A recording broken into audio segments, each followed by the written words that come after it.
Good morning, good evening, and good day, Croissant, and welcome to Flexi Fridays, your weekly roundup of the world of music as we perceive it to be here in sunny Wrexham. And today we are joined by idol IRiS, who brought out a new single on New Year's Day.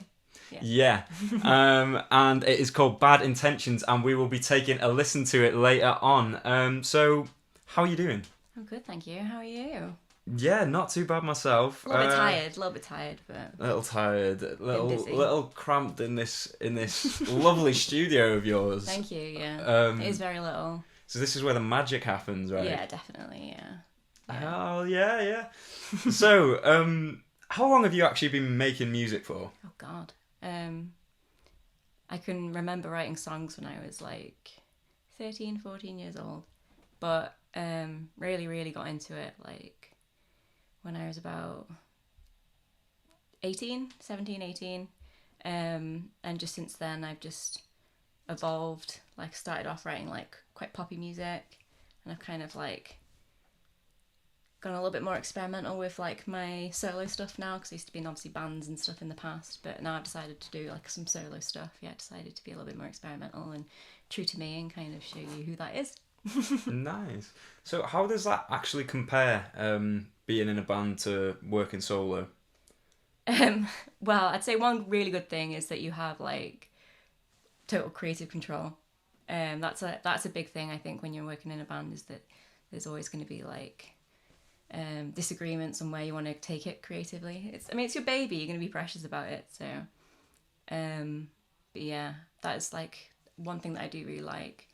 I work alongside my producer, Mark McMurtry. Scottish, that's why. But yeah, but he just totally understands like my vision and like what I want to do with it, and you know, if I want something, obviously he will do it for me.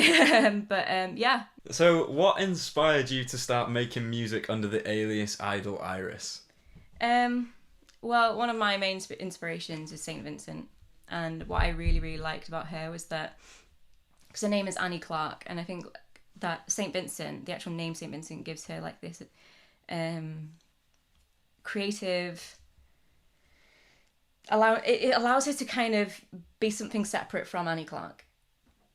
Do you know what I mean? And I feel like it allows you to kind of brand and kind of direct your music in a particular way. And I just think that, yeah, it's like a stage name. Everyone loves stage names. Yeah.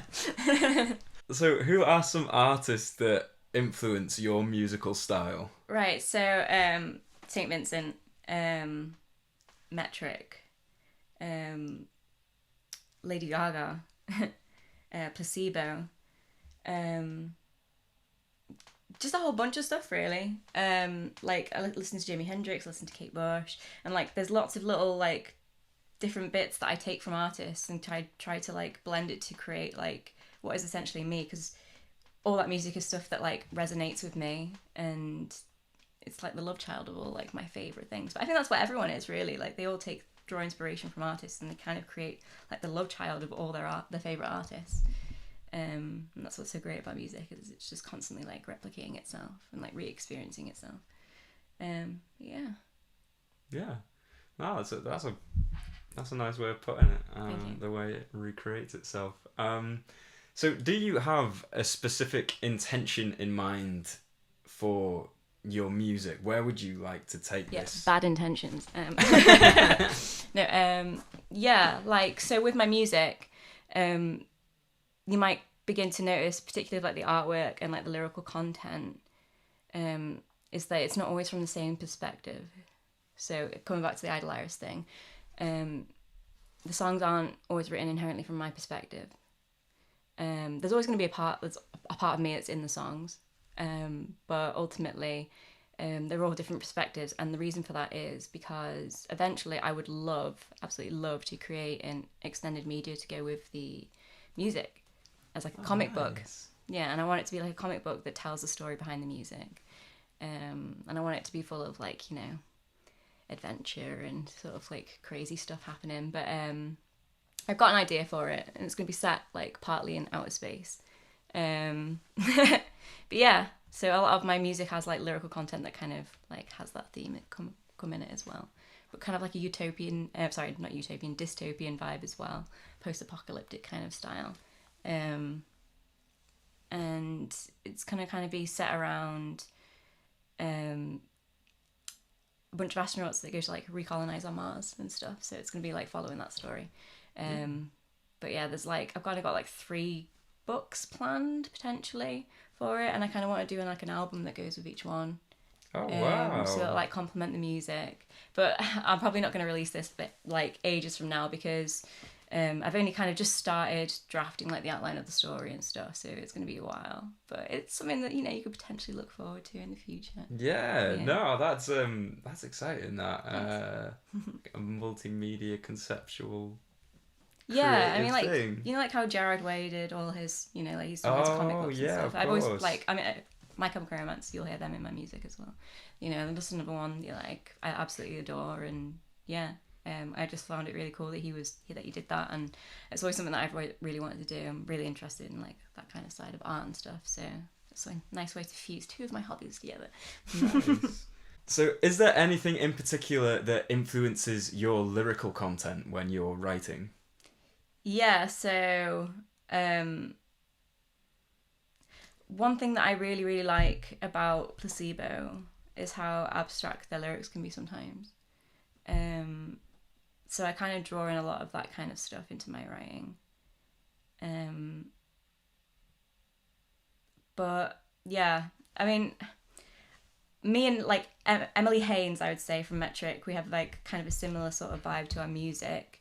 In the way that we approach sort of like writing lyrics and stuff, but I mean I would go as far to say that she's way better than me, but obviously, but there's a lot of stuff that the way that she writes as well that I kind of like take inspiration from, and yeah, just all music that kind of is very sensory and you feel like you're there and like experiencing it. It's just that's kind of like the point of songwriting, isn't it? Is it to kind of make you feel it, like a song can either like mend a broken heart, or or break a heart. So it's got like a massive power in like songwriting, and I don't know, like they're just a few artists that I really felt like I've connected with, and, yeah okay, so is there a place on the planet Earth, the entirety of it all, that would be your dream destination to do a performance at? The moon. Oh yeah, I don't know if that counts as planet Earth. Well, it's kind of part of it, isn't it, really? I mean, it's a necessary the Earth's moon. I think we should include the moon. It's a necessary component of the universe to keep the Earth in existence. Yeah. Did you know there's a moon treaty that basically says that like I don't think every country signed it yet, but like there's a bunch of countries that basically agreed that like the moon is like doesn't belong to anyone. So it's like, imagine if like you like recolonized on like somewhere like the moon or Mars or wherever where there's like a similar treaty. Yeah. You could just like start a whole new society on the moon. Yeah, and like but it'd be like completely different rules to planet Earth and stuff, the way it runs. Yeah, but there's like a lot of the people that are actually attempting to do that are questionable. Where are you talking about now? I'm not going to name any names. I'm going to cut that out because I don't trust the power that these people hold. Moving on. If you were organising a festival of your own, who would you pick as your 3 headline acts? Okay, Queen. Because obviously Queen.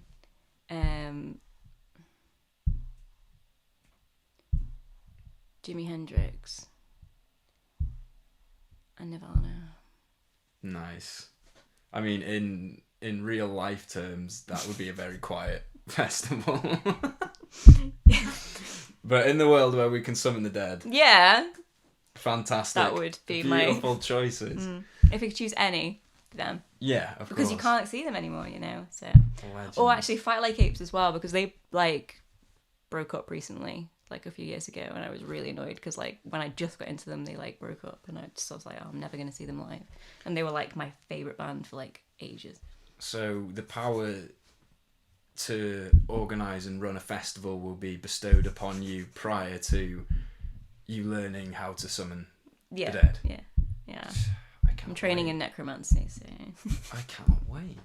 That's so exciting. Now, very serious question for the viewers of Flexi Fridays. I'm sure everybody wants to know, are you a cat or a dog person?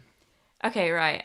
I am straight on the fence with this because, like, when I was growing up, we had 2 dogs. They're dead now, R.I.P.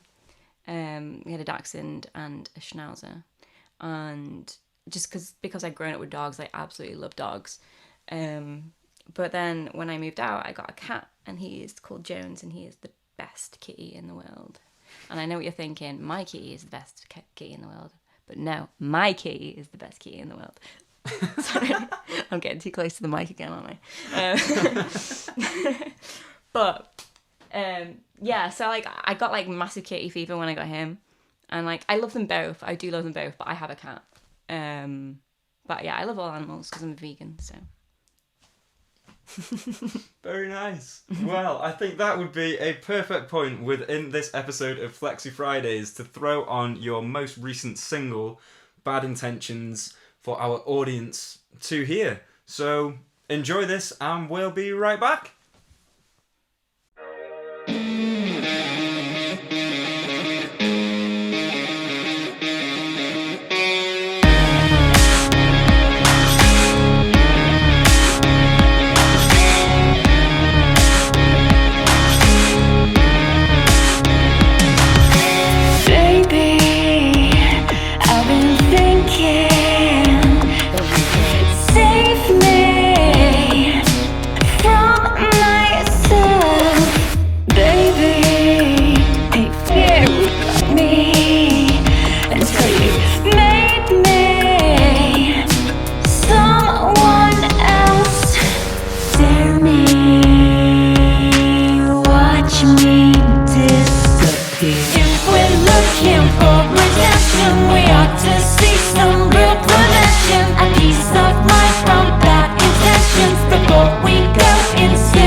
Absolute belter of a tune there. Idol IRiS with Bad Intentions, which was released on New Year's Day. So how has the new single Bad Intentions been received so far since its release? Yeah, it's been pretty well received, I'd say.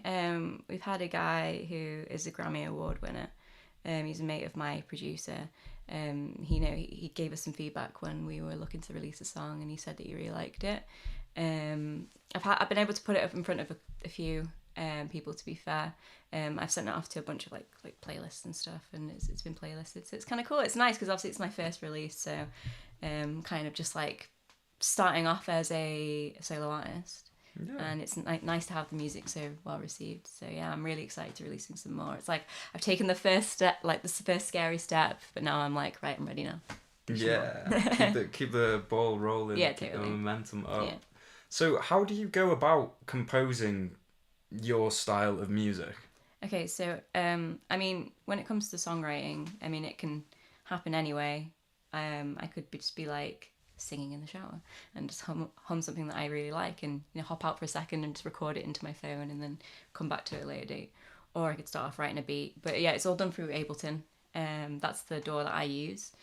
And then what I'll do is I'll write a demo, and then I'll go see my producer Mark in Glasgow, and we stay at his flat and we work out some stuff, and he turns it from this idea into this like cohesive jigsaw piece that fits with the rest of the music, so yeah, he's insanely talented, and yeah, that's generally the way we usually go about it. I'll throw a bunch of songs that I've kind of written whilst I've been at home, and he'll have a listen to them and he'll be like, that one's good, that one's good, that one's good, and then we'll just go from there, really, just see how we can make it better, and eventually it'll come to us. Like sometimes like a song doesn't come straight away, it'll be like a little while before it's like ready, but whereas there's other songs that I'm just like bam, write it all out in like a few hours, and it's like, yeah, I'm starting to hear where this is going. So yeah, it just changes all the time, constantly songwriting. It's just whenever you find the inspiration.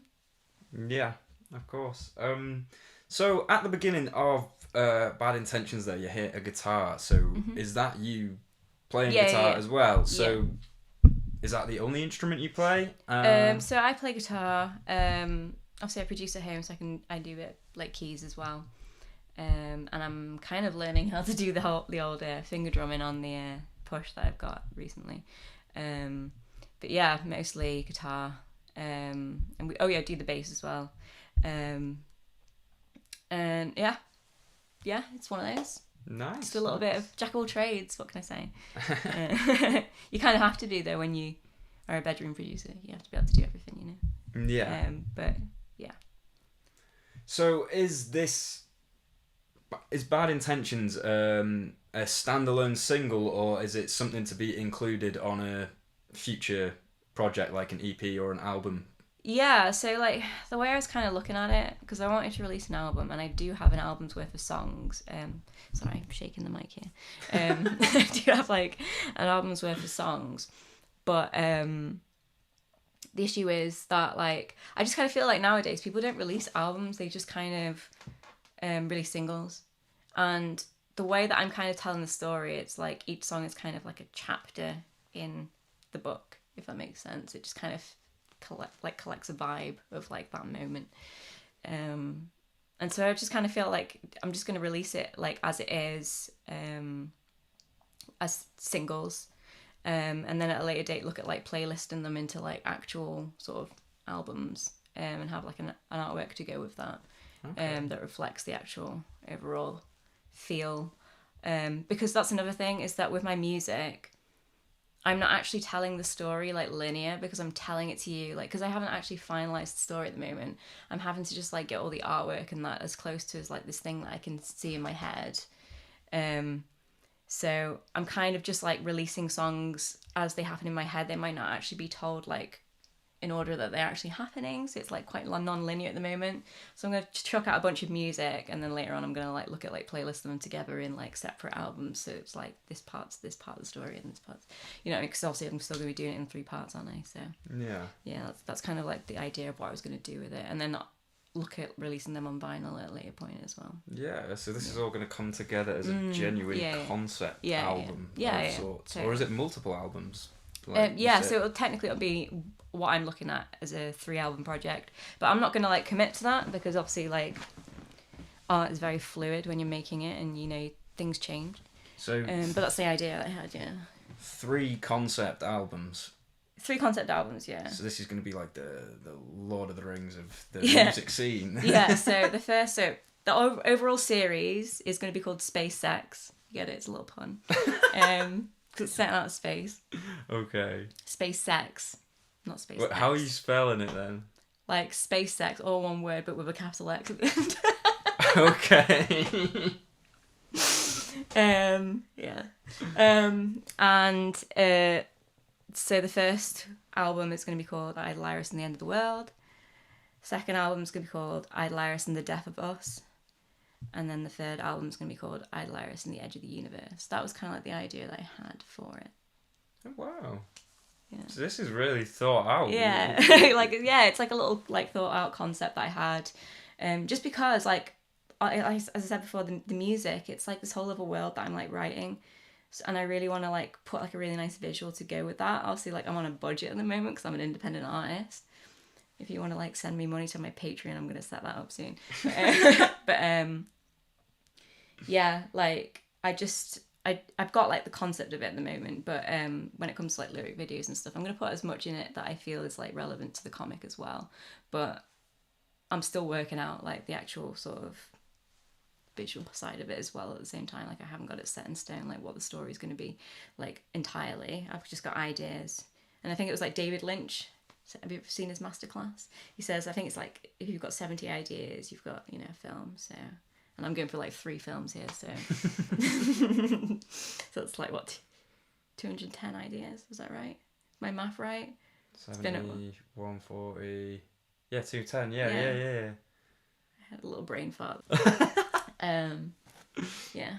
So how can people stay up to date on your project as it develops? Because it sounds like there's a lot in store, and I'm sure anyone watching this is going to want to see that unfold.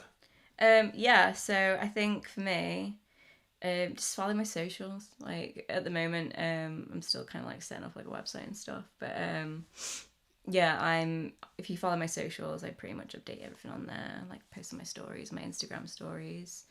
My Instagram is at IRiS Music. It's the same for my Facebook as well. Well, it's IRiS, yeah, but you'll find it. If you go on my Instagram in the bio, there's like a link there, and that's got all my like links in one place. Is that a link tree? Yeah. Hey, well, we'll get your link tree in the description to this video. Link trees are just really handy. I think it is, yeah. It's just like you click on it and it basically just comes up with like my Amazon, my Spotify, everything. Like everything you need to know is on a link tree. I love a little link tree. Just learned about them recently. Yeah, they're new to the scene. Very useful. Yeah. Okay, so what can fans of yourself and viewers of Flexi Fridays be looking forward to in the near future from yourself? Okay, so I mean, coming back to the whole independent artist thing, bear with me because I'm having to do this all on like my own budget and stuff at the moment. But I have actually like sorted out mastering for 3 songs so far. So I've just released my first one, obviously Bad Intentions. Neanderthal, I'm kind of hoping to have out by the end of March. But in the meantime, I am probably going to release a cover. I've been having a little look on some different covers that I would like to do and that would really capture the vibe that I'm going to go for. It's going to be a little bit different from Bad Intentions. Bad Intentions is a little bit more kind of like rock and kind of, alt rock, whereas this is going to be a little bit more kind of synth wave 80s, because there's going to be a lot of that aspect in my music as well. I feel like I've only kind of shown one sort of side to my music at the moment. And again, that's why I love the whole name of IRiS, because it allows me to transcend genres as well and not always inherently just stick to the same thing.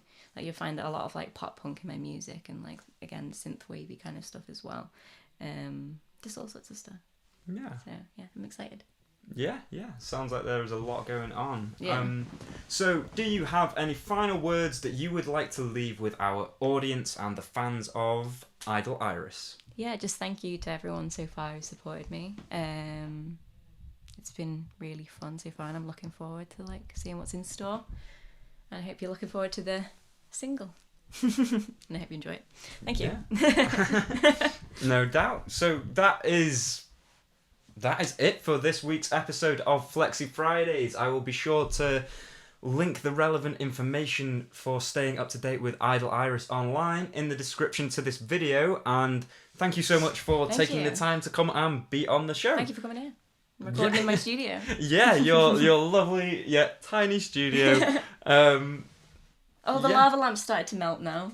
Yay! Oh, that's lovely. It was just a solid blob before. It might be at the start of the video, but yeah, it's finally melted. Yeah, hopefully we've captured the development of that. I hope so. But yeah, and many thanks to the people watching this video right now for taking the time out of your day to see what's going on here on the Flexi Fridays, on the Flexy Records YouTube channel. And yeah, if you want to stay up to date on anything Flexi Records related, be sure to check out our own linktree, which will also be in the description to this video. And that's about it. Ciao for now.